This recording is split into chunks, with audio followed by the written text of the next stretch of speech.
Así é como está actualmente a Praza de Barcelos e así é como quedará tras a súa remodelación. Para entender este novo proxecto hai que dividir este espazo en tres áreas. A primeira, a de xogos. Actualmente o parque infantil está situado fronte ao colexio, pero con esta reforma trasladarase á zona sur. Hai que reforzar as zonas de xogos, porque os principais usuarios desta praza son as nenas e os nenos de Pontevedra.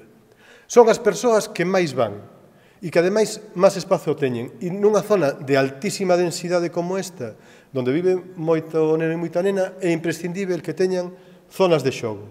Son o doble de espazo para zonas de xogo do que tiñamos ata este momento. A segunda zona que hai que destacar é a deportiva. Esta estará situada fronte ao colexio e nela haberá 3 pistas e un espazo para practicar tenis de mesa. Con esta remodelación ampliaránse tamén as zonas verdes da praza, creando así un gran espazo de paseo e estancia. E aquí temos dous condicionantes para poñer a zona verde. Un, recuperar ese muro de Santa Clara, que é extraordinario, e xa cando encargamos o proxecto, víase que Santa Clara iba a ter novos usos distintos dos de convento, e polo tanto encargamos que se puxesen en valor.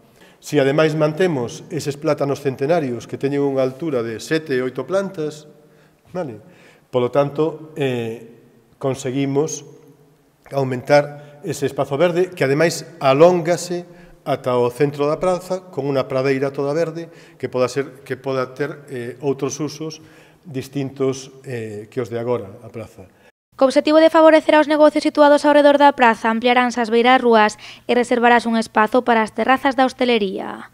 En canto ao tráfico, manterás un único carril e modificaránse os aparcamentos. Un único carril.